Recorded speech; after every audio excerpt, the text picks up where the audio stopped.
I would like to call this regular meeting of the Board of Selectmen for Monday, November 18th, 2019 to order. Please join me in the Pledge of Allegiance.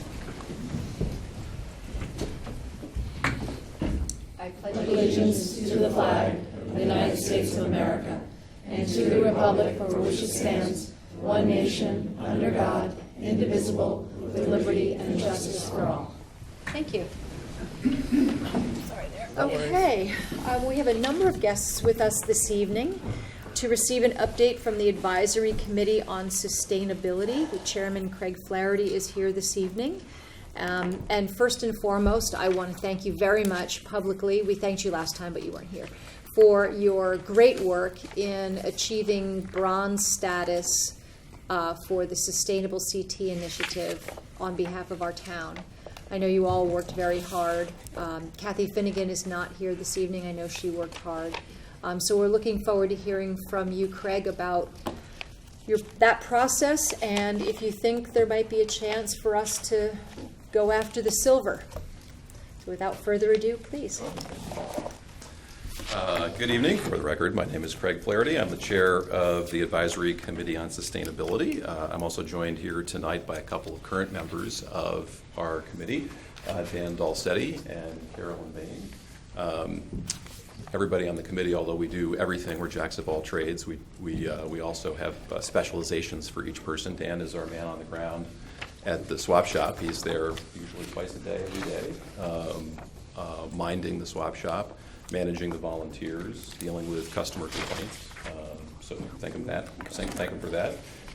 Carolyn Bain is my ghostwriter. She's in charge of our PR and our marketing. She runs our Facebook page and our Twitter account, and writes the letters to the editors and interfaces with the journalists writing articles about our sustainability initiative. Thank you, Carolyn.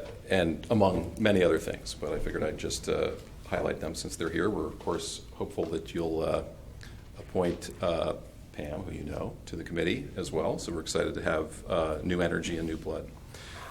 Since there are three new members of the Board of Selectmen here tonight, I thought before I got into our focus on sustainable CT, I would just kind of run a 2-minute history on our committee.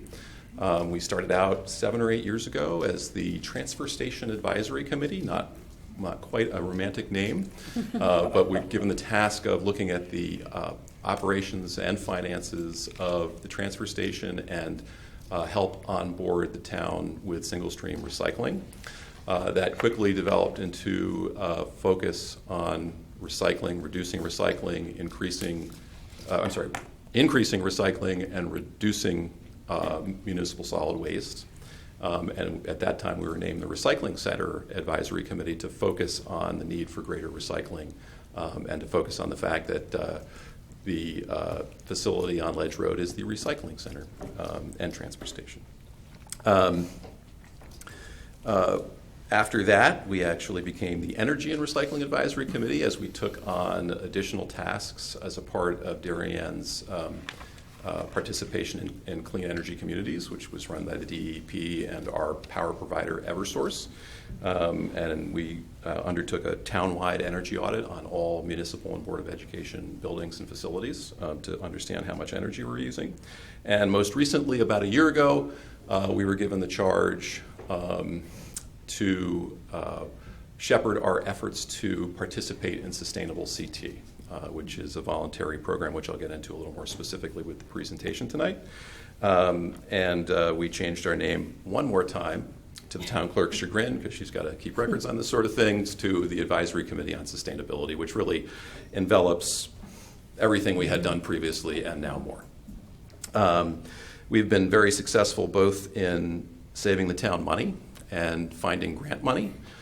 We've documented a number of times previously how the work with the Transfer Station Advisory Committee and the Recycling Center Advisory Committee saves our town about $100,000 annually through an increase in recycling, for which we still get paid by the ton, and a decrease in municipal solid waste, which cost us something on the order of $90 a ton to get rid of. We also significantly reduced the cost of our household hazardous waste days when we onboarded paint recycling for free at the dump, which was an offset of Connecticut state stewardship laws. That, along with additional recycling for mattresses, textiles, light bulbs, smoke detectors, and our loved and functioning swap shop, totals that $100,000 a year. Grants successfully, we got a DEEP grant for $20,000 to put the permanent swap shop in. We got two $10,000 grants from Eversource under their Bright Idea program. And those went towards energy efficiency projects. Actually, one was the LED lights on the paddle courts at the beach. We also had an LED light bulb swap. That was several years ago, and we actually still have a few $1,000s in an account waiting for an energy efficiency project. So if you're going through your budgets, let us know.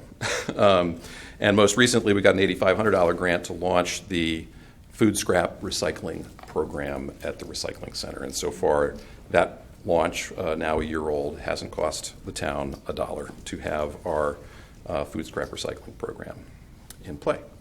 So that's the history.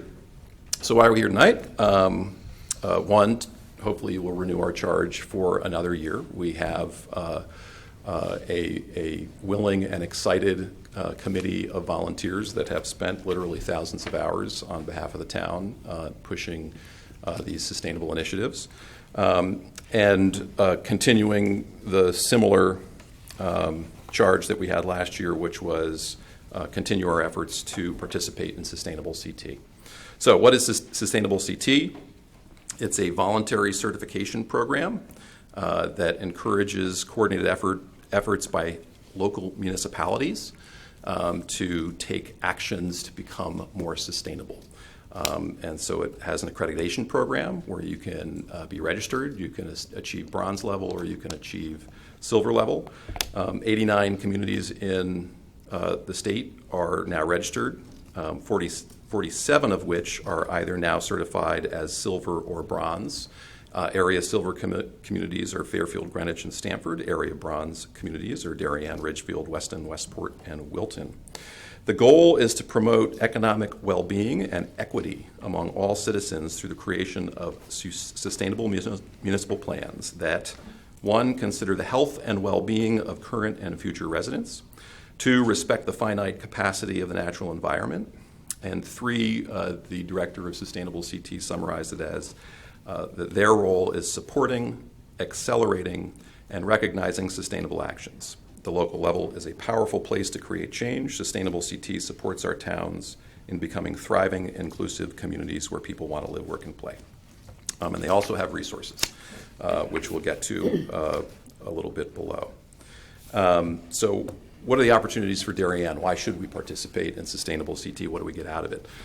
One, it highlights Darien's strength as a forward-thinking, sustainable community to attract and retain businesses and residents. Two, it develops a common framework for municipal entities, including town government, the Board of Education, community groups, businesses, and citizens to work towards a more sustainable future.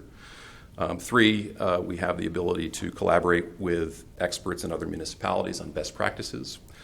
We don't necessarily have to do all the research ourselves when other towns have started a lot of this research, and we can glean knowledge and information from them. And there is also now a grant program that they have, the Sustainable CT Community Match Fund. So if your project is $50,000 or less, you can get a dollar-for-dollar match up to $25,000 worth of the grant. So we'll be looking at that hopefully over the course of the next year. Specifically, our application, we applied for 18 actions and a potential for 275 points. The whole program, if you applied for everything, was 56 actions and 1,900 points, just to give you an idea of the scope. 15 of our 18 actions were approved, and we achieved bronze certification. And the formal recognition ceremony is going to be at the Connecticut Council on Municipalities Convention at Foxwoods on December 3rd. Second page in your packet is a one-page summary of the actions for which we applied, and a very quick description of who helped us with these applications. So at the top, very specifically, you see I used the words "as completed by the community of Darien," and I chose that very specifically. It wasn't the town, because this is a community-wide effort of a lot of our nonprofit groups as well as boards and commissions and departments within Town Hall.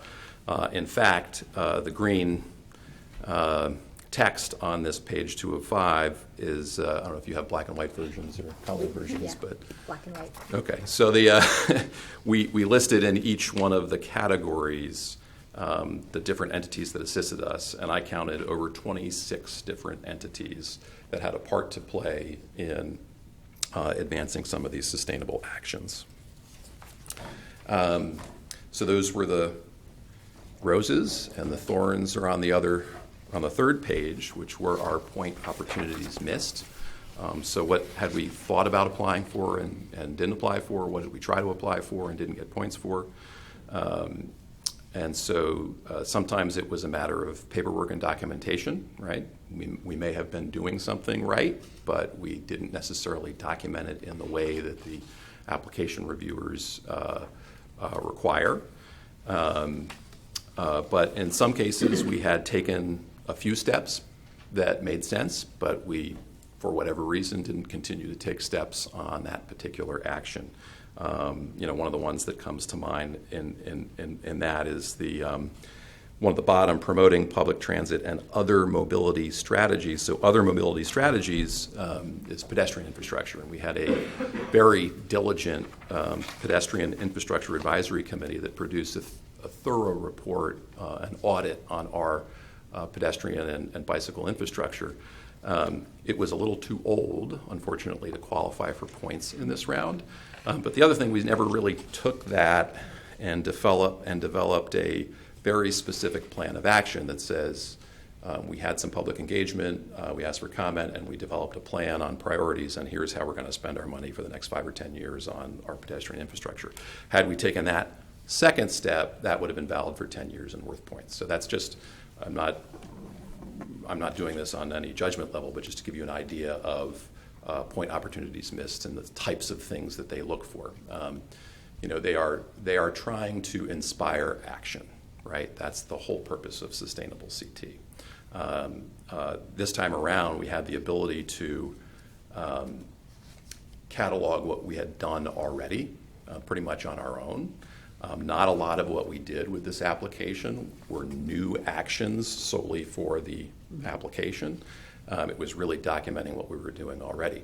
But that's not why they exist. They exist to accelerate as well. And so to score more points or get to a level of silver, which would be 400 points instead of 200 points, we have to start doing more. We have to start taking more of the actions. We have to just decide we want to do more. Now, we've had conversations about that idea with the committee. And none of us are really interested in playing a game solely for the points, right? That's not why we're in it. We like the idea of taking sustainable actions. We like the idea of pushing towards a more sustainable future. We think that Sustainable CT has put a lot of thought and has created an excellent framework for how you would go about doing it. And there are 9 broad categories of what it means to be a sustainable community. So we like the idea of using the framework as inspiration, as an organizing tool, as an idea generator. But because also the application points and action items are going to change year over year, we're not as focused on, well, we have to do this one thing because that's worth 10 points, and we have to do this other thing because it's worth 5 points. So know that we're not here just to play a game. We're here to actually accelerate sustainable actions. So our takeaways from this whole process, the way we felt about it at the committee level, was that this is really a beginning and not an end to the process. We had talked about this when we made a decision to move forward with the application in our first year of participating. Should we go ahead and get the application and put our flag in the ground as quickly as possible, or should we take kind of a broader approach and try the big picture of sustainable movement before we figure out how to apply? And we made this specific decision to let's go apply. That helps us plant the flag. It recognizes the work that we've done on our own, and it says we're here, we're a sustainable community, we're bronze accredited, and now for us it's really the beginning of the conversation is what do we do next?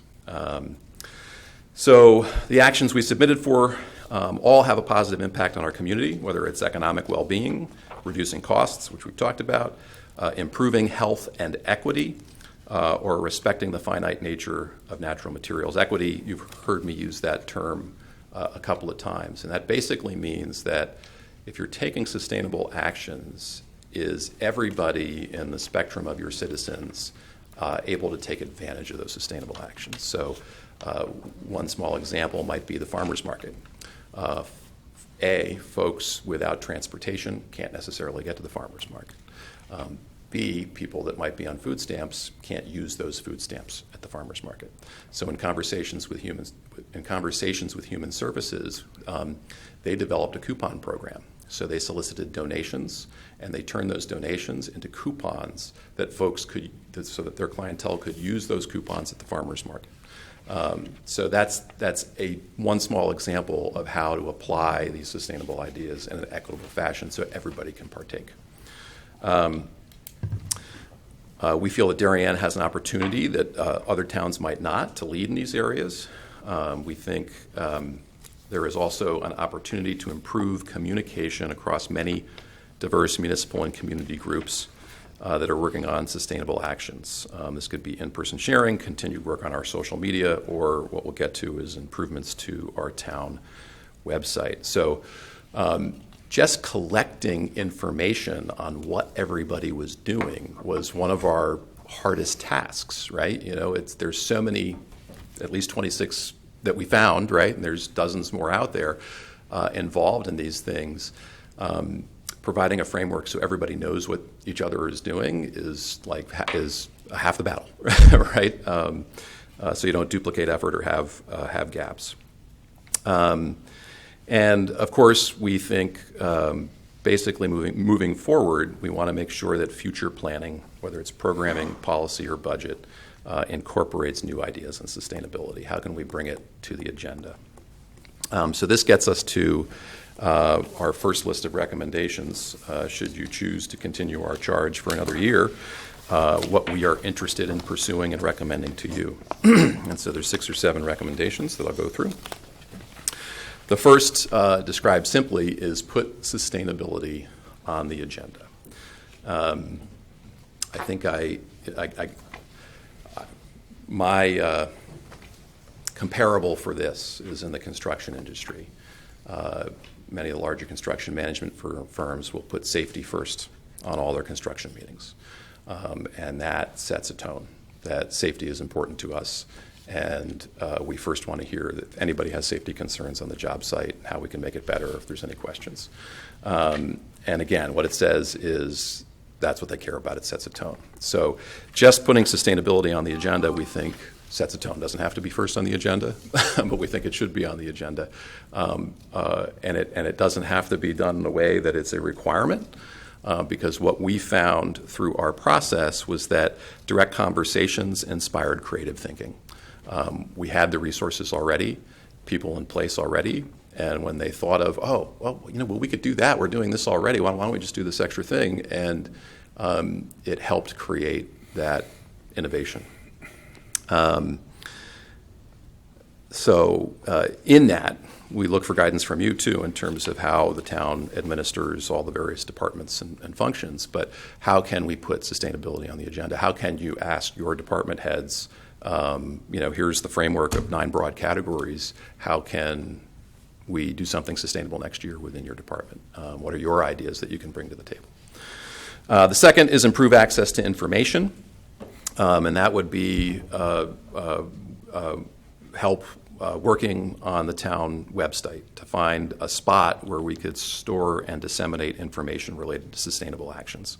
In general, if you know what you're looking for on the town website and it's been uploaded, you're going to figure out how to find it. But if it hasn't been uploaded, or if maybe you're not quite sure what you're looking for, it's usually buried somewhere in a department page, 3 or 4 or 5 clicks in.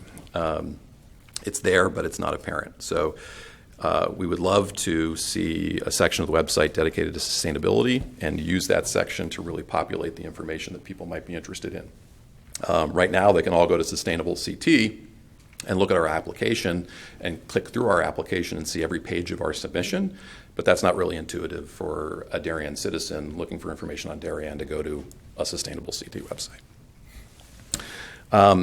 Item number 3, again, gets to the heart of the battle, which is providing effective communications. Here we work with 26 different entities. As I said, there's probably dozens more. How do we best communicate our efforts through that broad network? And so that's something that we would like to focus on. Again, the website we think would help. Sustainable CT's website is fantastic because it provides really this crowdsourced technology. We had probably 8 or 10 different people uploading information to our application at one point. So it wasn't, one person doing all the work, which I think is important. That really gets to another big point is we have a passionate group of volunteers that's very interested in this, and we've accomplished a lot, as you can tell from our history. But what we would love to see more than anything is that it's everybody, sustainability is everybody's job, not just the group of passionate volunteers that meets here once a month. And so how can we take that momentum and slowly put it into the institution so that we focus on a future that we want? So those are kind of broad 1, 2, 3, but now we get into some more specifics that, again, come out of the framework the Sustainable CT provides. So support zero-emission vehicle deployment.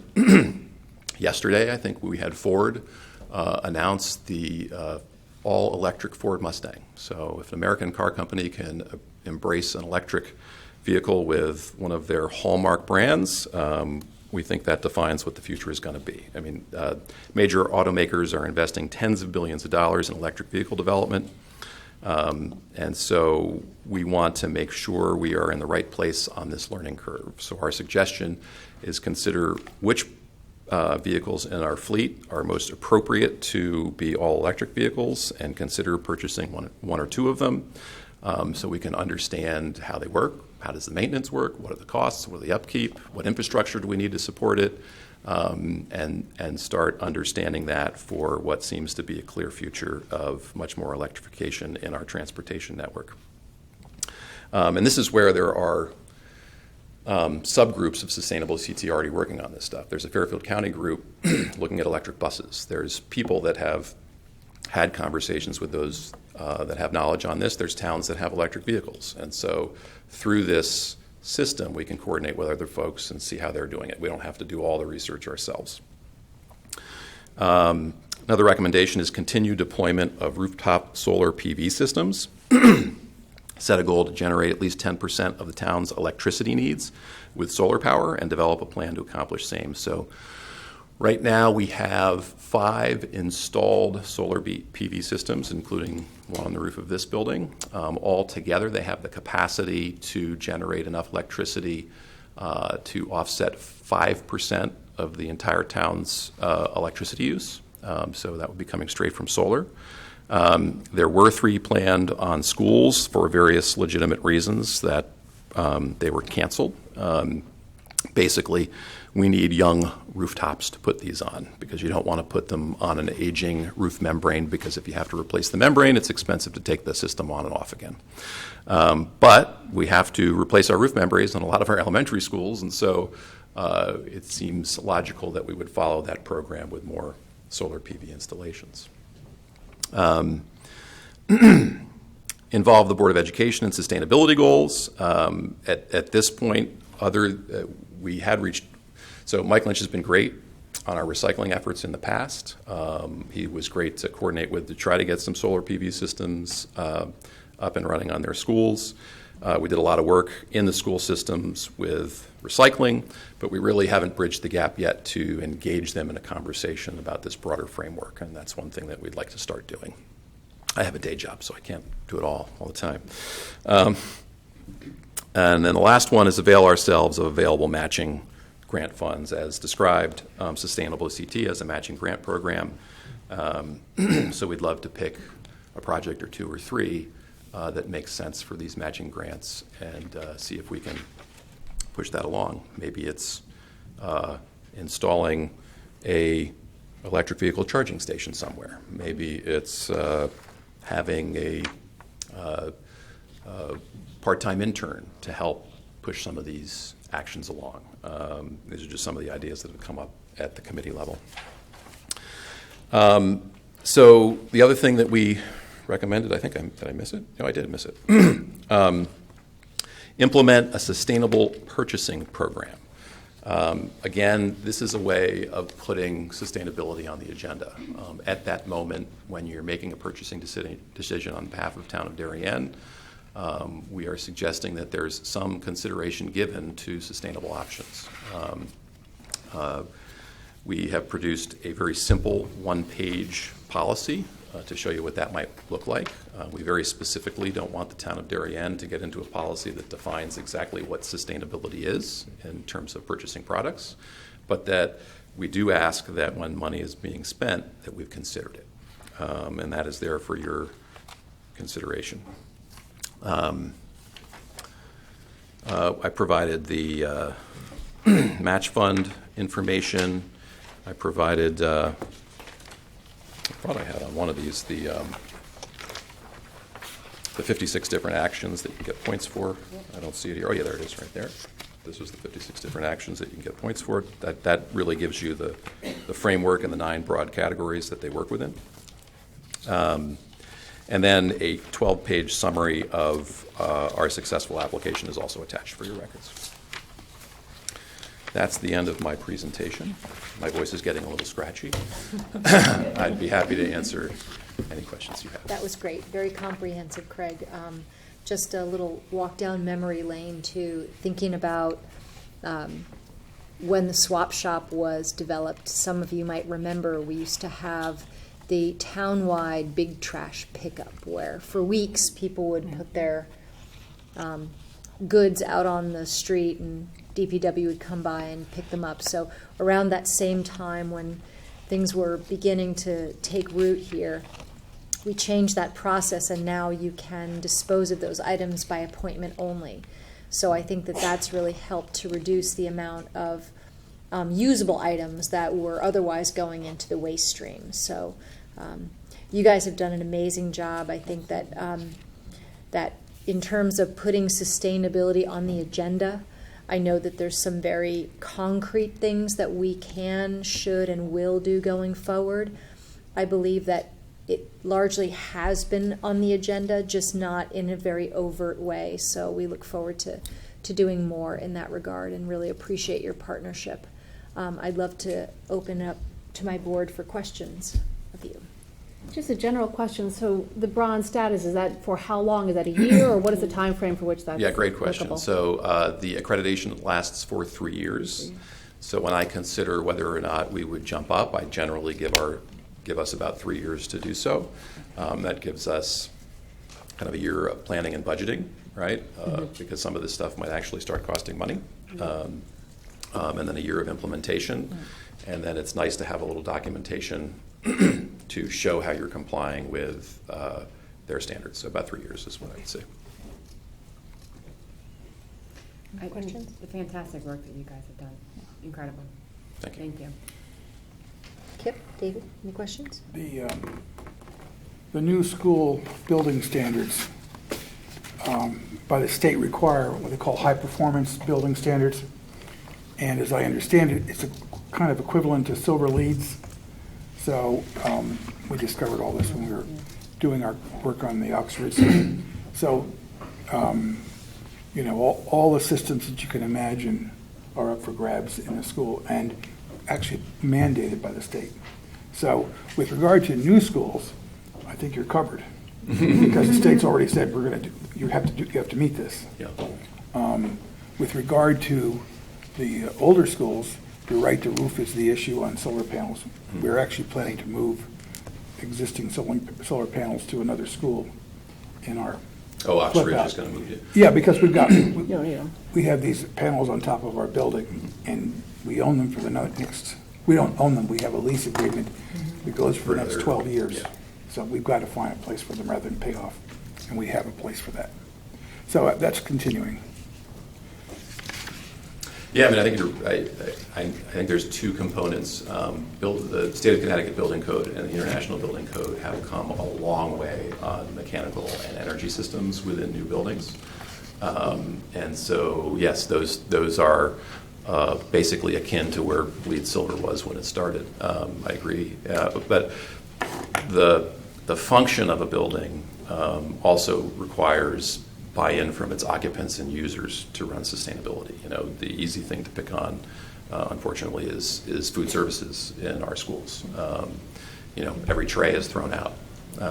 We can't wash trays anymore, but we can if we want. There's other school systems. Yeah, there's other school systems bringing dishwashers back so that they can at least wash trays. There's obviously people costs and there's everything else, but we're all looking at that. Yep. I mean, these are all things that we need to start thinking about. And you're right, it needs to be a life cycle decision, right? It's not just the cost averted, but it's how does that play into dishwasher uses energy and water too. We did make sustainability a priority in both building projects, the Oxridge Elementary School and the Pear Tree Beach Building Committee. Yep. And it should remain so for every future building committee. And it's a great opportunity.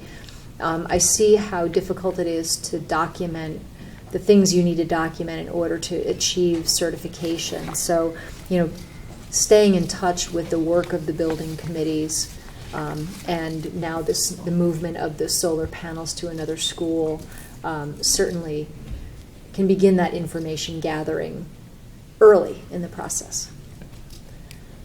Any other questions? Just on that point, I would suggest you get in front of the Board of Ed as soon as possible. Yeah, no, we're going to reach out, which is just something we haven't done to date. Not their inaction, our inaction. And then when is your committee charge? When do we? The calendar year. In December. In December. Oh, okay. Yeah. All the advisory committees All of them are December, get okay. re-upped in December. Yeah. Okay. Thank you. Excellent Thank report. you. Thank you. Thank Thank you you all very very much. much. Appreciate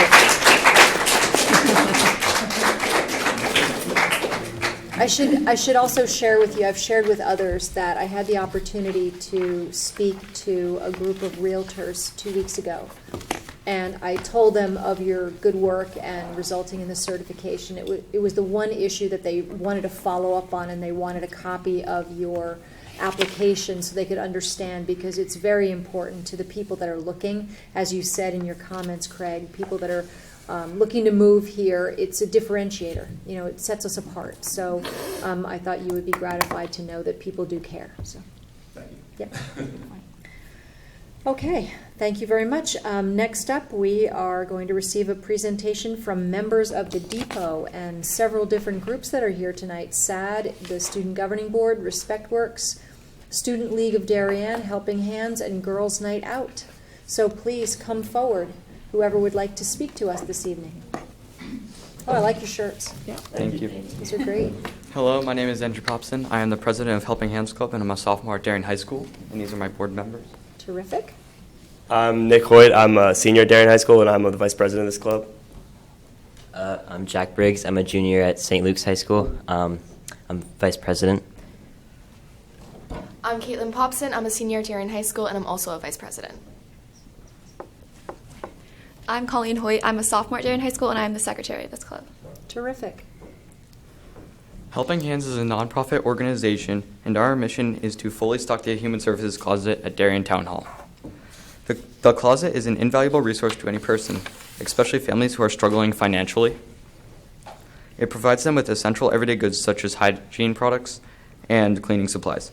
These items include toilet paper, toothpaste, shampoo, conditioner, deodorants, razors, tissues, and sponges, all items not covered by food stamps. Helping Hands is most effective at collecting goods when we are stationed directly outside of a grocery store or drugstore. We ask the people walking to buy few items when they are inside. Last month, at our drive, we collected almost 3 minivans full of supplies estimated at well over $1,000. The Human Services Department's storage area was overflowing, and it was the most Helping Hands has ever collected. Recently, we have also started working with other organizations in the community. We collaborated with Cops and Kids this past weekend, and we have a drive set up with the YMCA basketball program for the beginning of December. This is the first year any of us have been involved with Helping Hands, and has been an invaluable experience for all of us. We want to thank Janice and Allie Remsteck for all their support. Thank you. Thank you.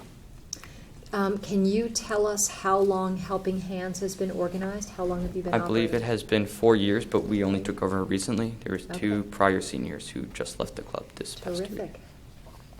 Well, on behalf of the town of Darien, I want to thank you very much. It's hard to know that there's people in our community that can't afford some of those basic items, so we're really grateful for all of your help in helping to keep the closet stocked. Thank you. Anybody have questions for our Helping Hands? You Kids? mentioned, you mentioned you just completed a drive. Do you guys do that more than once a year? How often or how frequently? We aim to do a drive once a month, and we have one coming up in December with the YMCA basketball program. And you referenced the closet. Where is that? The Darien Human Services Closet, Human I believe. Services. It's in the basement. Yeah. Great. Maybe you'd like to collaborate sometime with the Board of Selectmen, and we could do a drive with Thank you. Take Yeah. that idea. Okay. Thank you so much.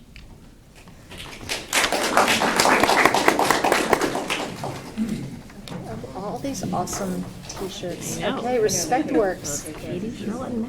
Hello. Hi, I'm Katie Duggan. I'm a senior at Darien High School. I'm one of the co-presidents of RespectWorks.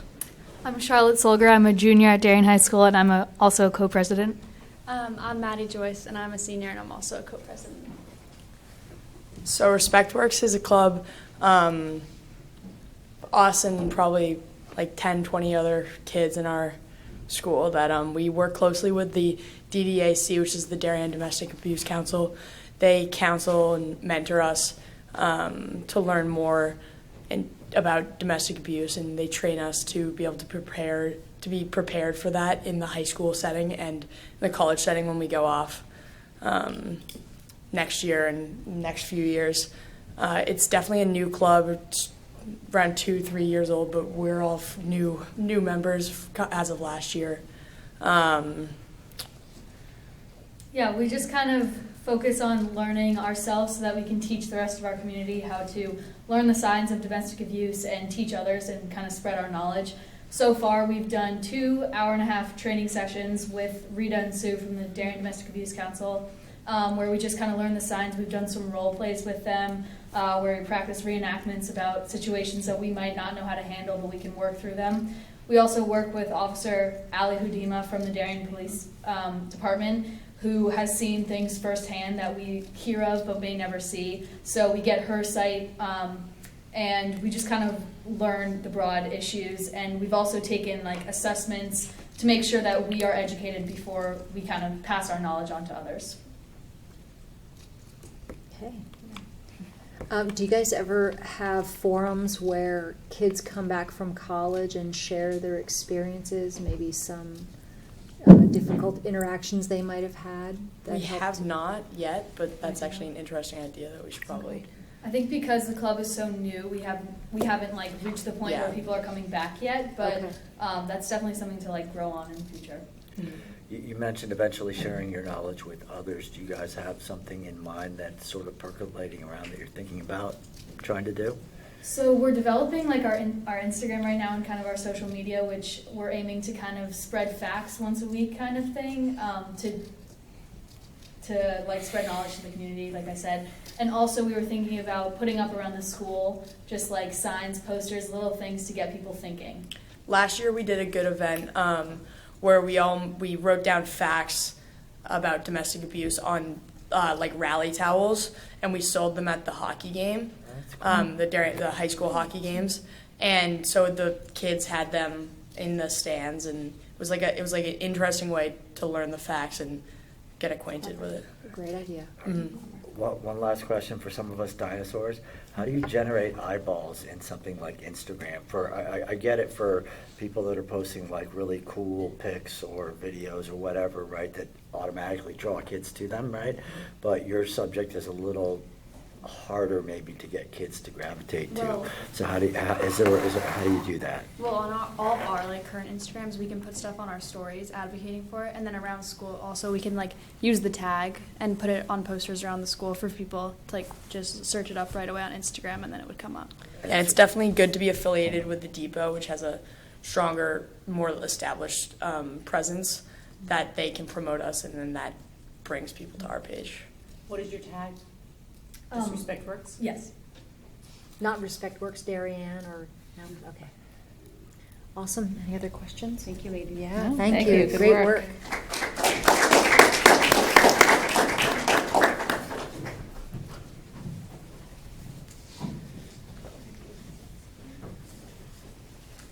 Hi, my name is Emily Kirby, and I'm one of the co-presidents of Girls Night Out. And I'm Sophie Pullen, and I'm also a co-president of Girls Night Out. So what GNO stands for Girls Night Out, and it is a club at the Depot that is for girls from 9th grade to 12th grade. And what we do is we meet 2 Mondays every month, or every other Monday, and from 6 to 8 p.m. And we talk about, girls come and we talk about like current events and life issues, and girls get advice from other girls, and it's really good for underclassmen to meet upperclassmen. And what I like about GNO is that it's like it's where I can like relax and de-stress and like meet new friends. We also go on a bunch of field trips around like local, like in Stanford and Darien. So one place that we've gone a few times is FERP, which is the Females in Recovery program. So there we go and we meet with the women who are recovering from drug abuse issues. And we learn about their experiences and just have conversations with them. And last year we actually went like bowling just for team bonding, and it was fun. Otherwise, yeah, like Emily said, we meet every other Monday and just talk about like either sometimes we have speakers from different organizations, like ones that Respect Works meets with, and we also just like, I just really like it because we get to de-stress and talk and hear each other's opinions and eat lots of food. That's great. Any questions for the Girls Night Out? How many do you usually have come? When you have a meeting? Usually like 10 girls. That's great. And we're trying to grow it more, so.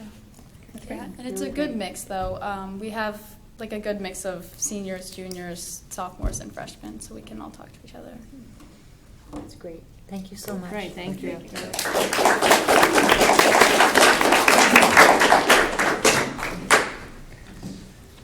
Who else do we have? Do we have anybody from the Student Governing Board or SAD?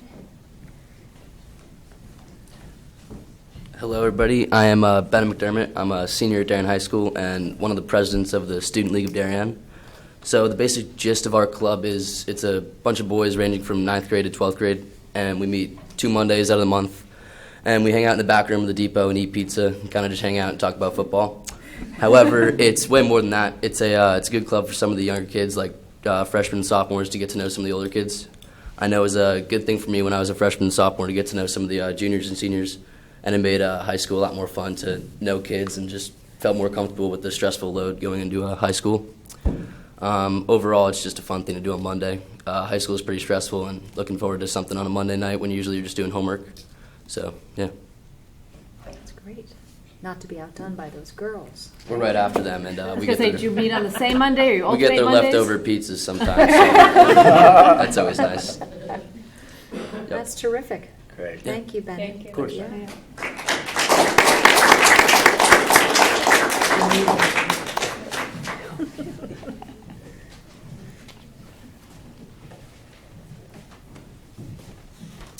Hi, I'm Caitlin Alvani, and I'm a senior at Darien High School. I've been on SAD since my freshman year, and this year I'm co-president. We meet weekly on Wednesdays from 7 to 8 at the Depot, and we talk about issues relating to substance abuse and mental health.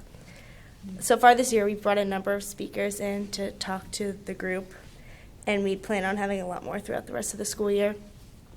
This past October, we hosted a health awareness fair with many different organizations that came, and people from Darien could come and go to the different booths. In our upcoming meetings, we're working on a PSA video centered around safe driving. Hi, I'm Sage Gupta, and I'm co-president with Caitlin of SAD. And our chapter of this national organization plays a major role in both educating and supporting all members of Darien, because we are really trying to eliminate the social stigmas associated with things like addiction and mental health issues. And we really aim to share all of our knowledge that we've learned from the speakers that we've had with the rest of the community. We teach our students how to handle problems like anxiety, depression, and addiction, but we also teach parents and adults as well, because during these fairs, they're open for their family events, so we have something for all ages. And our community fairs are geared for everyone because these problems don't go away as we get older. It's important to have SAD, especially during this time in our life where high school can bring extreme amounts of stress. And it's important to me that we do something about it. We feel as though sometimes we might not be as educated at school on these topics, so it's important to have these speakers talk about their personal experiences and their struggles, and we begin to understand how we can go about solving them and creating solutions. And SAD is an excellent outlet for students to ask questions they might be too scared to ask, and it's a way to expose issues that tend to be hidden from our town. Excellent. Can I ask you guys a question before you go? Can you tell me what kind, or if there was an impact from the 06820 campaign? Were the kids talking about that in school? Did it leave an impression with you? Yeah, so I believe that was right? Yeah. So I definitely saw the ads everywhere, and I saw them like posted throughout some of the local towns in our stores in our town, and I think the ads have the greatest impact because they kind of show what's going on throughout the lives of teenagers in town, and yeah. I think definitely like the Instagram ads too. Yeah. They come up on your feed. Okay. Probably caught most attention. Yeah. Yep. Thank you. Yeah, I'm with them as well. My name is Lachlan McLaren. I'm a sophomore at Darien High School, and I'm also a member of SAD. So being a younger member of the organization, it's really opened my eyes to being able to kind of grow into the person that I've become coming into the high school scene. SAD's definitely an organization that lets me discuss and think about both like my personal development and being able to avoid destructive decisions as a group is sort of like based upon. You're definitely surrounded by people that are sharing similar points of view as you, and it's definitely a place where you can feel safe and comforted and being able to discuss and share experiences with your other members. So SAD is definitely an organization that really lets you kind of unwind and really feel comfortable. Yeah. Terrific. Thank you. Could I ask you to elaborate a little bit about the fair that you mentioned back in October? Yeah. And do you guys have like any other ideas of other things that you might do or ways to sort of build on the success from the fair? Yeah. In the back in the when we did the safety fair, we had plenty of different stations. Me and Tyler O'Brien right here, we had the lung stations. So Yes, one, you did. I you draw might my have, phone, actually. Yeah, exactly. You might have seen it in the paper, but it was one. They were organ donor lungs, and one lung was a healthy lung, and then the other lung was a smoker lung, and you could just see the contrast between the two. And it was really, the safety fair really helped us in getting people on board with the message of SAD because it was a very like visual experience for a lot of the people that came, and we're definitely planning on doing further things like in that kind of style. This coming January, we're going to do a kind of 8th grader meet and greet with 8th graders in middle school, and so a few of us members from SAD are going to go to one of their 8th grade meetings, and we're going to kind of discuss what SAD is and give them the opportunity to join the organization before they get into the high school. Yeah. Cool. Great. Thanks. All right. Great. Thank you. Thank you very much. Yeah. Thank you.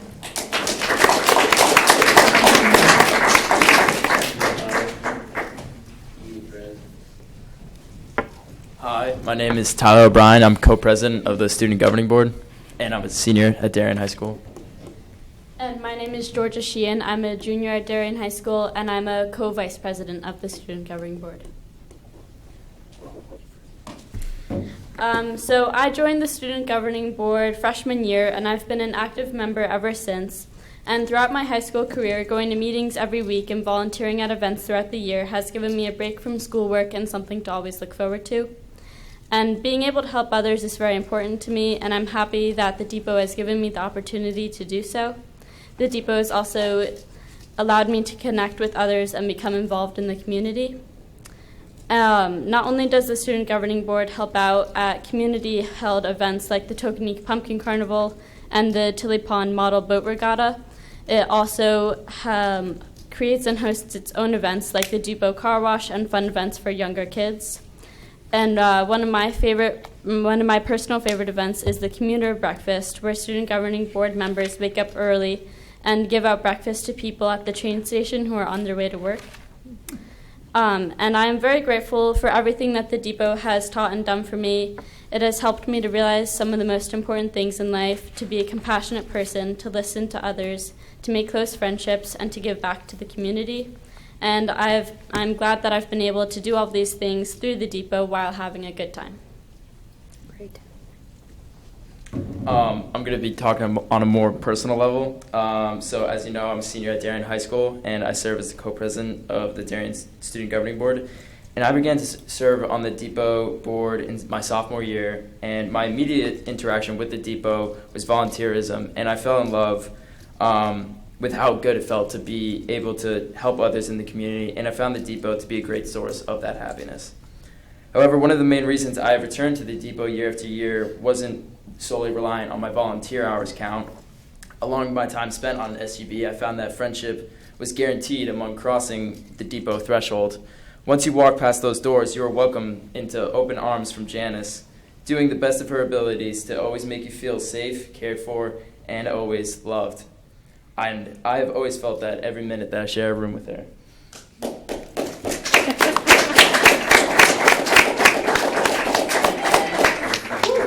And from the end of junior year, I wanted to be more involved and realized that it was time for a leadership position, and where I was granted the position of co-president for my senior year. Since then, I've found myself to become more and more attached and embrace the responsibilities of working as a team, leading this board and this family. Overall, it has been a great year, and I look forward to the many more meetings to which I shall lead, and many more meetings with my friends and my family. Thank you. That's Very awesome. nice.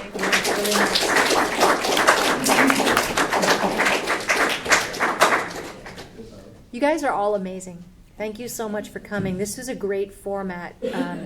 From years past, it's really nice to hear from all of you. Janice, would you like to come up and speak? Could you imagine if we would have brought all our groups? No, this is we terrific. Didn't bring all of our groups. What Lachlan was saying is we're starting an 8th grade chapter of SAD because we've seen that we need to go down lower. Sure. We need to reach out lower. But I also want to say how proud I am of all the groups that meet. We couldn't bring them all, but these are the main groups. It occurred to me, listening to the GNO and the Student League of Darien, if there's an opportunity for middle school groups like that to get together at some point in time. We're doing it on weekends. Terrific. We don't have any high schoolers that hang out on weekends. Okay. We have 7th and 8th graders there. And Mrs. Stevenson, also from Most, had 2 daughters that went through GNO. Yes, absolutely. Families in Recovery is an important organization for me too, so thank you for continuing that tradition. And one thing I would be remiss if I did not say, as past department president of the Ladies Auxiliary to the Veterans of Foreign Wars for the state of Connecticut, when you say the Pledge of Allegiance, it is one nation under God, one sentence, not one nation under God. So I hope any veterans listening to this hear that. Thank you, Janice. You're welcome. I appreciate that. Yes, questions? Oh, even for Janice and for all the presenters, thank you so much. And just as a reminder to please, to the extent you can, always be reaching out to those Darien residents who don't attend DHS or MMS. I heard one young man from St. Luke's, which is great. I know it's not always easy, the timing, but to always remember that, to think about ways in which you can try to reach the independent school kids. That would be great, because you're doing such amazing work, and it would be great to see some of them pulled in also. Thank you. 2 of them are from private schools. Oh, okay, great. No, I heard the one St. Luke's. Thank you. And I would just say this, I was really impressed with some of the things that I heard tonight. I'm very excited to hear that we have kids in the community that are doing the types of things that you all are doing. And I think that I'll speak for myself, and hopefully I speak for the other members of the board. To the extent that you guys have plans for programs or other things coming up to help support your mission, your goal, to get your message out, to include other kids, those types of things, let us know in advance. And if there's a way that we can find some way to work with you, we'll try to do that. Because, the stuff that you're doing is important, and there's no reason why we couldn't try to help. Thank you, Dave. That's great. Thank you, guys. Awesome. Thanks so much. Thanks for taking your time tonight Yeah, to be exactly. here. Thank you.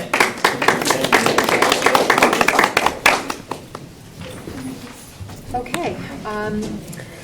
We were going to have a report from the Ox Ridge School Building Committee from our colleague Kip Coons, but I believe Kip would like to defer that to a future meeting. Is that correct, Kip?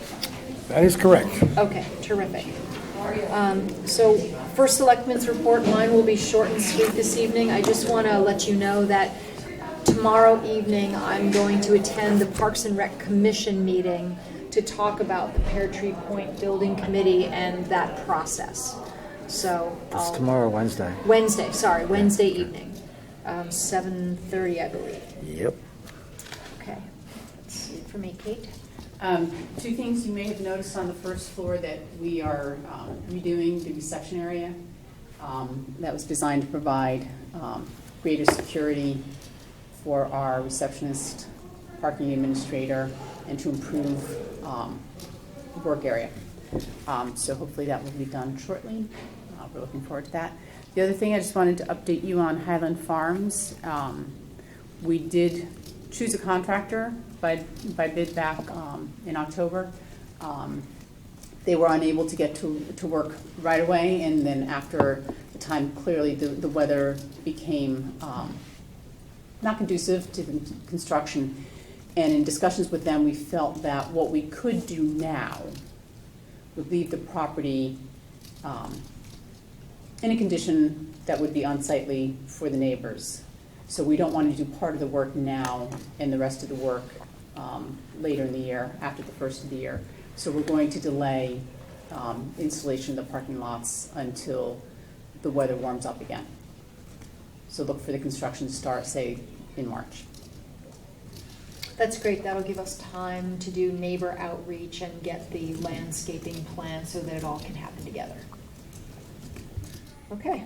Moving on. That's a question. Yes. Does the Highland Farm, is the plan now to put in the restroom at this time, or is it going to be a porta? In terms of a permanent, right now, I believe the plan is to go with a porta potty. Okay. Next to the shed. Next to the shed for the Temporary equipment. shed, yeah. Okay. Yep. Okay, new business. Discuss and take action to provide budget guidance for the fiscal year 21 budget. So included in your packets was information on consumer price index, and I emailed out to all of you last week history on our expenditures for the last 5 years. It's a lot. I have to say, we have held the line on the town budget, I think, quite well over the last few years. We did have a bump in employees last year where we, for the first time, and we hired 4 new employees, or we budgeted for 4 new employees in last year's budget, which was unusual for us. We don't usually experience that kind of growth. But we still came in with a very responsible budget. I don't anticipate that we're going to have many personnel requests this year, perhaps request for more civilian dispatchers. In discussions with the chief, I think he might ask for something for the midnight shift, which is the only one that still has police on it. But I haven't seen his request yet, and it may not follow what the original proposal was. Originally, Chief Lovello, 2 chiefs ago, had proposed 3 civilians per shift to have 24/7 coverage. I'm not sure that two dispatchers 24/7. I'm not sure that the current chief, if he proposes one, that it will be that. I think we may see some requests for part-time help in some other departments. The one personnel item that will be important for me before we talk about any additional personnel in the police department is to understand where we are with a narcotics investigator. You know, that was something that was promised, going to the day shift, Yes. civilian dispatchers in the day shift. Adding the evening ones was the key to that. And I believe it's been held up because we haven't been at a full complement of 51 officers. Okay. So we attempted to provide a little sort of high-level information for your consideration. In addition, you know, I'd like to look at a sort of a general grand list trend over the years. And, you know, if I can get smart real quick on my Excel skills, I have a sort of a chart in my mind that would bring a bunch of data together that might be helpful. I did speak with Board of Finance Chair John Zagrodzky today, and he doesn't believe that this year's budget direction from the Board of Finance perspective will deviate much from last year's budget direction. Conceptually, since we don't have a lot of capital projects on the horizon for the Board of Selectmen that I'm aware of, aside from you know, helping with the Ox Ridge Elementary School. We'll see where the Pear Tree Point building project falls out. I think our focus should really be on technology and building in efficiencies with the use of technology in our departments, kind of as a hedge for the future against, you know, personnel growth, if you will. And I know that you're making efforts to do some analysis on software, and in my mind, I'd really like to try and leverage the professional expertise that our department heads have doing their jobs day in, day out. What would they like to see? What would make their lives easier? How could they do their jobs easier? What could be automated, if you will? I'd like to really begin to think in a more innovative mindset, and I'd like to focus our initiatives in that direction. Could I ask a question related to the sustainability proposal? I think, you know, it's definitely something we can look at. But where would you come down on that if, you know, say we need to replace a car this year? I'm not sure that we do in any place, but if, you know, where would you come down on looking at sustainability, so an electric car versus gas-powered? And, you know, what's your threshold for where, you know, how much more are you willing to pay? Maintenance costs, Right. purchase cost. You know, maybe there's not a difference. Yeah. But, you know, are you willing to pay, say, 5% more, 10% more for that goal? And I'm putting you on the spot, so you can take your time and answer me, you know, some other time. But I guess that's the first thing I would think about. You know, with sustainability, if it does cost more, is there an amount you're willing to pay more to go for recycled goods? If we wanted to buy all recycled paper, you know, what's your That's the trade-off, tolerance? is exactly, Yeah. that is the point. That is Yeah. exactly what it comes down to. Yep, and I think it's hard to answer that question because we should be looking at it from an ROI perspective. You know, with the electric vehicle and electric vehicle charging station, there might be grant opportunities that go along with that. There might be opportunities available through Eversource to partner with us. So I don't know that we could give a concrete willingness to pay up for that. Part of, I think, the sustainability initiative is financial sustainability.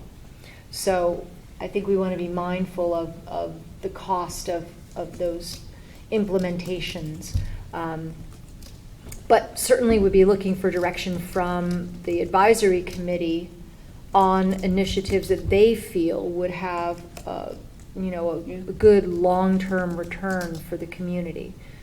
If you've already identified some, we would like to consider those in the upcoming budget. So I wouldn't say a blanket, yes, we'll spend more. I'd have to know what we save in the long run. Do we save man hours? Does the job get done quicker? Does the job get done better? But I look for your comments as well. Yeah, we need the cost analysis. I don't know if that's something that you maybe have or have access to, especially for the vehicles. I know it would cost, to put in the charging station or something in the garage. Do remember the last time, this was quite a while ago, that somebody proposed a hybrid vehicle to replace their town vehicle.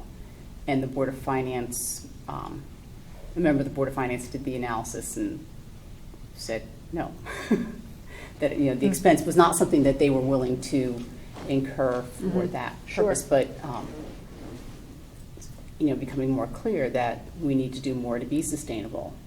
And so, what does that mean? What is, Well, I think clearly we know every decision, it has to be part of every decision, no matter what. So if we at least can establish that, and then we look at the ROI, the investment, et cetera. So maybe if we're looking to replace a vehicle, I'll ask the department head to price out both and give you estimates on both, and we can put in the more expensive one and let you make a decision. Yeah, I don't know how long ago it was that you all did, or the Board of Finance did that analysis, but Murray Stegelman was on the board, so. Oh, it's a while ago. All right, so Yeah. well, I can tell you from our family experience, right? The first hybrid vehicle we looked at, you basically paid up because the technology was new, and it wasn't good. You're going to pay more for the hybrid vehicle. The technology was new, and mathematically, on a price per gallon basis, it didn't work. Yeah. The second hybrid vehicle we bought was basically break even with plain outright gas. The technology was way better. The efficiency was way better. I'm not sure where we are now because we're now about 3 years into the second vehicle. So. I think it could work, for the types of vehicles or the type of driving that we mostly do in town cars, because it's all local driving. Yeah. There's some that will go, to a conference or something on the highway, but the majority of it is all within town, so. Sure. Could be a really good place to look at. Yeah. How many vehicles are in the fleet in the town? Oh, off the top of my head, I don't know. Okay. Not that many, really. Some there's sharing that goes on. There's sharing, and we try to pass down police cars when they come out of. Repurpose. Recycling. Always. It's sort of hand-me-down. There's one, it makes me laugh when you look out the window sometimes, you see the one black vehicle with the white roof. That was a police vehicle. We have to repaint them when we take them from the police department, but they said, no need to repaint the roof. Nobody sees the roof. Right. Except we all see it. So we see it up here, but yeah. Yeah. Well, they save money. They paid the roof. On something different on the budget, some of the department expenditures, come in like waves and go away. I'm just thinking about, for example, last year we had a big expenditure at the apron at the fire department, Darien Fire Department. Yep. When you have a settlement of a union contract. And we will have a union contract this year. That we built into this. Right. You have those kinds of things. So probably it's helpful, especially for members who have been through this for the first time, what are the things that are really on a down cycle or on an up cycle this year by virtue of just what's there or what was there last year? Because we have a number of those things. I'll use a quick example. The expenditure for legal. This year we have like $724,000 budget. This is a year after a reval. Right. We usually experience, as he said, cases. Well, we had 80 last time. We have 24, 28? 24. So, that's good. So we're expecting So we next. should, yes, we had built that budget up. Right, and it's those kinds of, just to identify the big ones, not the little ones. Yeah.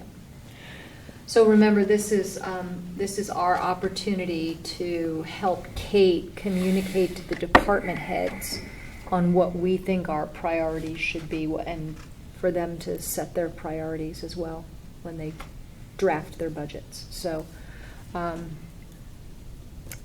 you know,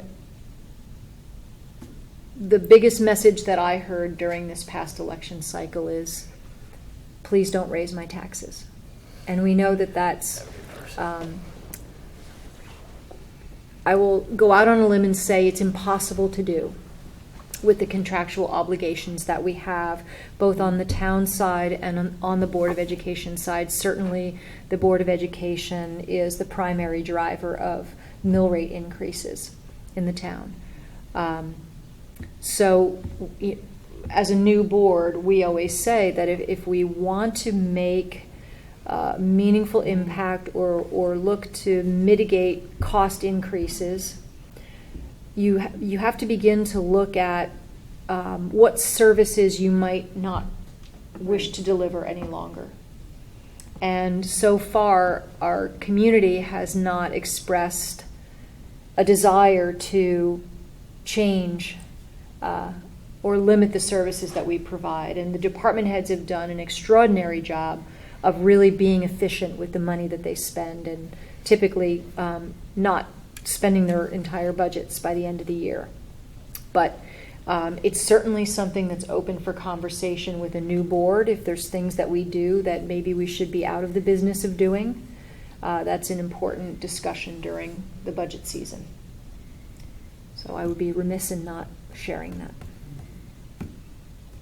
Yeah, we can always make that happen, you know, but the problem is what, you know, what are you willing to give up, you know? And Exactly.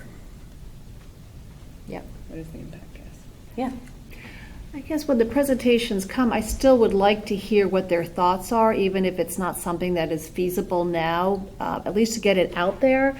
Maybe one of our partners, our nonprofits, the foundation, are very generous community partners. If they hear something, so at least get it out in the public.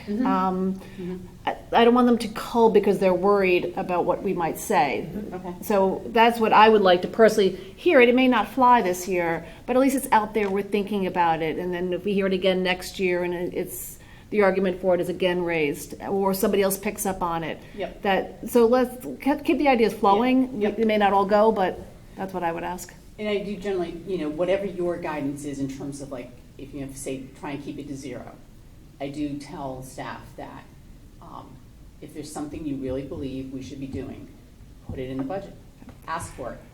Right. You know, you may not get it. Right. But you have no chance if you don't ask for Exactly. it. And if it's, you know, if it's important, keep asking for it year after year after year.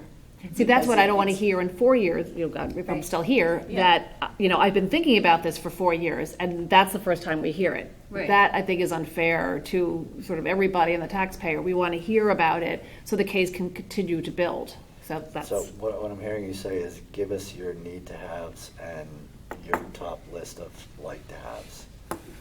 Yeah, no, I want to hear, or what is coming down the pipe, Yeah. because that's why we can keep, again, and we might have a community partner who say, well, maybe I can help on that, and we've seen those examples, but they don't know about it if they don't hear it. Right. Right. That's a good Okay. idea. Okay, is there any way to, without being too onerous, we've talked about the percentage of budgets that are sort of fixed or baked, right? The escalations that are baked in, right? Is there a way to get that sort of spread out by department? Because I guess what I was just thinking off the top of my head, right, is there a way to look and go, okay, your budget last year was $100, and we know that 62% of it is a fixed cost escalation at 2%. So we know your floor starting point is going to be this, right, representing the fixed cost escalation. I think that I can. A couple of years ago, I don't think I did it last year, but I've done it. Basically, taken a run of the budgets and categorized it, and I believe I can go. You know, I have the history of how I sorted everything out to then give you some totals. You know, this is the salary, this is the personnel costs, you know, the benefit costs. So I believe I can do it by department because I should have all that account by account actually in the spreadsheet. The one thing that I want to caution about that is, we always like our department heads to justify their entire budget, not just the increase Yeah. over last year. Yeah, they do, Yeah, they do have to fair. put in, detail line items. Mhm. When you start working on the budget, we won't print all that out for you because that would be a thick binder. But Jen Charneski, the finance director, and I will be at all your budget meetings, and we will have electronically on the computer all that detail behind. If somebody even asks for $500, we'll know that it's a subscription for the pension investment Right. magazine. We'll have all that information for you. Just listening to Jamie's point, maybe it's a better strategy to make them justify their entire budget and have them note what percentage of their budget they believe to be sort of contractual. I think it'd be easier for me to do it. All right. I didn't know what would work easier, but I like your idea. I don't want to give people an automatic, pass, right? I just think we promised our taxpayers that every year, we have to justify our spend and Yeah. not just No, justify the increase. 100% with you, yeah. And even though it might be a fixed cost, if you wanted to have no increase, we could have no increase. That might mean that we you eliminated a position which comes with certain other things that we would Yeah. consider contractual Correct. costs. Right. Yep. Yeah. Yep.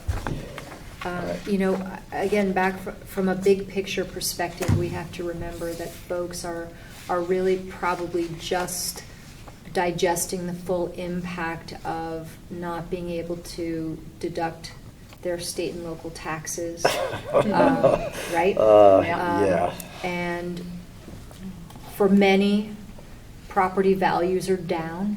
Right. So it's our job to remember all that when we're looking at our spending Yeah. plan. No, yeah, I got it. People's ability to pay certainly isn't what it used to be, in Sure. my opinion. Yeah. Kate, looking at this year's budget numbers from the summary you gave us, about 12 million, maybe a little more, of the budget was school debt, town debt, and sewer debt. Mm-hmm. Do we don't have much control over that, do we? From You as this- the Board of Selectmen have none. Right. No, Board of Finance manages that. The only time Right. we would see something, if we were talking about a new issue, but that's going to come from Finance Director, Finance. and it would not be appropriate for the Board of Selectmen to say, oh, we're going to cut that bond issue out. No, I didn't mean that. I just meant that part of it's really out of our hands. So It is we're out of really your looking hands, at, yeah. Right. of a $50 million number, roughly, take away $13 million. Yeah. That's what we're looking at. Okay. The only issue in that regard that I continue to talk about is, I think the laws allow for some bonding to be longer than 20 years. So I asked Jen that specifically as related to Pear Tree. And we have a window to do a project like that with 4-year bonds. And I don't believe we would make that window. What's the window? Give me a few minutes, I'll look it up. Sure. So, and I wouldn't even suggest that if Pear Tree goes through, that a project of that size would meet that criteria. I would think more along the lines of the Ox Ridge Elementary School that we know is going to have a useful life well beyond 20 years. Would be a good candidate. It better. Correct. Yeah. Or even projects like sidewalks. If you're doing concrete sidewalks anywhere, they extend well beyond 20 years. Yeah.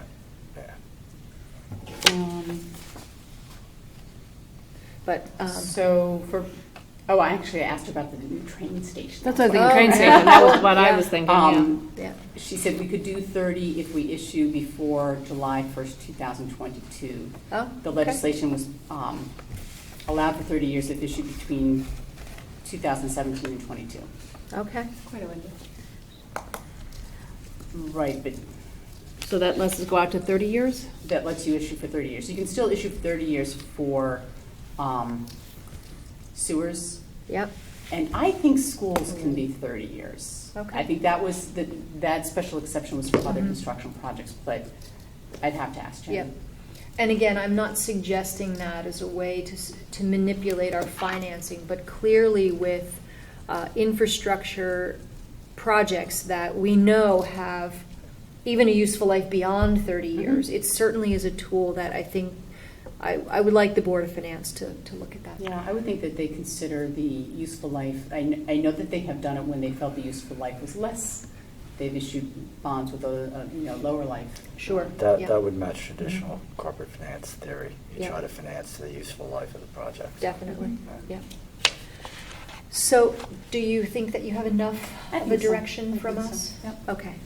Okay, that's great. Okay, I'm just going to say, since I had asked for it, given Jamie's reminder that we're trying to get them to justify their whole budget, maybe you don't have to bother to go through that rigmarole of trying to do that separate project.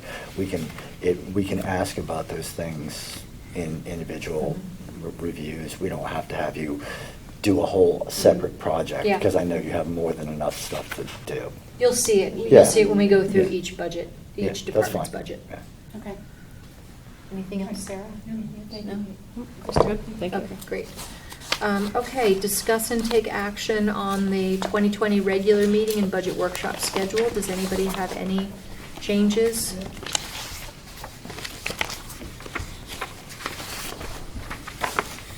Going once? Going twice? If not, I will entertain a motion to approve the 2020 Board of Selectmen meeting calendar and the Board of Selectmen budget workshop calendars. And thank you for adding those extra meetings on the front.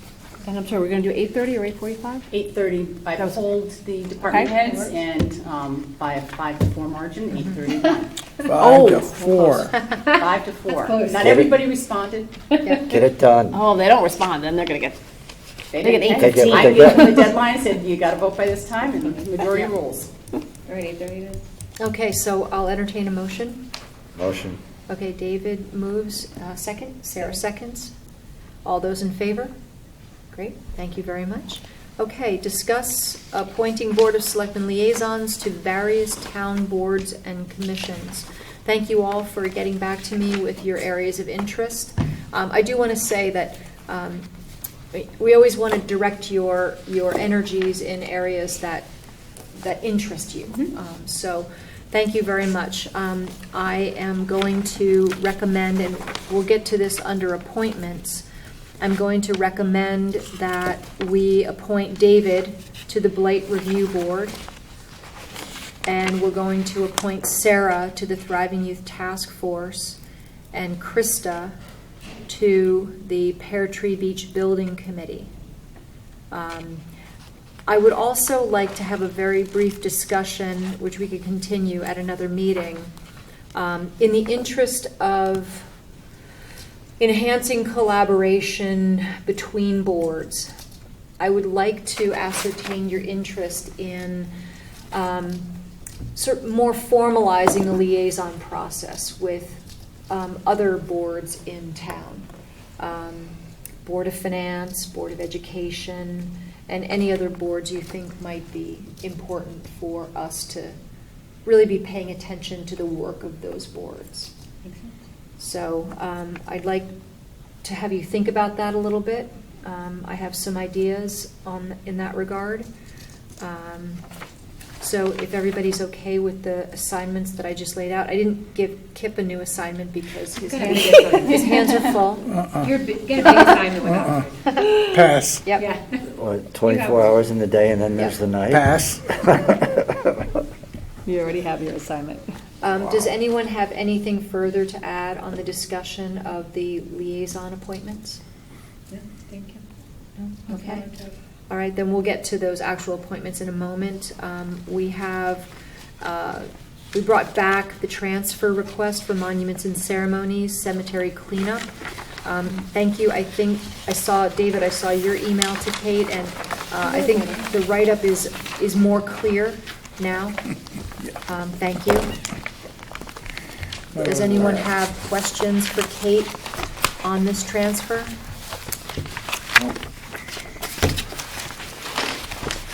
The only comment that I made to Kate today was that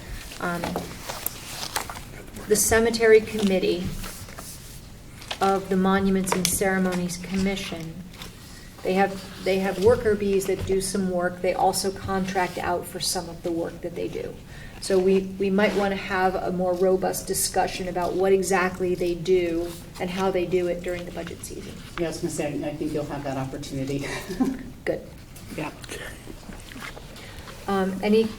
Any other questions on this transfer? It's a transfer of $6,130 from the Board of Finance reserve to the cemetery cleanup. No? Then I'll entertain a motion to approve the transfer. So moved. Kip moves. May I have a second? Sarah seconds. All those in favor? Okay. Thank you. All right, and Pam has been so patient. I thought she was here for Sustainable Connecticut. Yes. So I'll read all these appointments and we'll vote on, unless there's an objection, we'll vote on them together. Appointment of a Board of Selectmen representative to the Blight Review Board will be David Martin. Appointment of a Board of Selectmen representative to the Thriving Youth Task Force will be Sarah Newman. The appointment of a Board of Selectmen representative to the Pear Tree Beach Building Committee, Kristen McNamara. And happy to move the appointment of Pam Sparkman to the Advisory Committee on Sustainability. May I? So moved. It moves. So moved. May I have a second? I think I saw David's. All those in favor? Great. Okay, thank you. Thank you so much, Pam. Look forward to your joining the committee. You bet. Okay, you might have noticed that I moved public comment to the end of the meeting. Yes. Here, so we'll move on from public comment. Agenda review. It's your opportunity to ask for items of discussion in our meetings. We're never shy on. I promise to give you an update on the building committee, but just give me a little time. Do you want it at the next meeting or later in December? I'd be able to tell you in 2 days. Okay. Just let me know when you want it. Okay. Because I canceled the building committee meeting for this Thursday. Okay. Okay. Yep. Anybody else? If you think of something in the interim, just give us a call, give us an email. We're going to discuss the status of the packets, the paper packets versus... Yes. I don't know how much time you had to try the... Very little today. You know, I'm happy to ditch them. Just tell me what kind of devices you want, and as soon as we can get them in, we'll ditch the packets. I also plan to take the minutes from this meeting and present them to you 2 ways at the next meeting. Great. So you can see with the certain level of discussion we have now versus just the votes. Okay. Okay. Like the Board of Ed, the framework. Yeah, I'll look at what theirs look like. Okay. Yeah, the action items and the time, the agenda. Yeah, you might not get the time. I haven't been keeping track of the time. Right. Okay, yeah, no problem. I've tried to do that in the past on the agenda, and I just find it very difficult to both pay attention to what you're doing and note the time at the same time. It's best on the Vimeo. Yeah. I know that TV 79 would really like for us to get to the place where we do sort of time stamp the different things on our agenda, and then they could publish that for people that wanted to just zero in on one agenda item. Somebody has to actually mark down exactly the time that everything happens. Yep. We get caught up in our discussions. Well, the agenda's flowing. I mean, fast forward a little bit. Exactly. Yeah. Yep. Okay. Hearing nothing else, then I'll entertain a motion to adjourn. Krista, may I have a second? Sarah? All those in favor?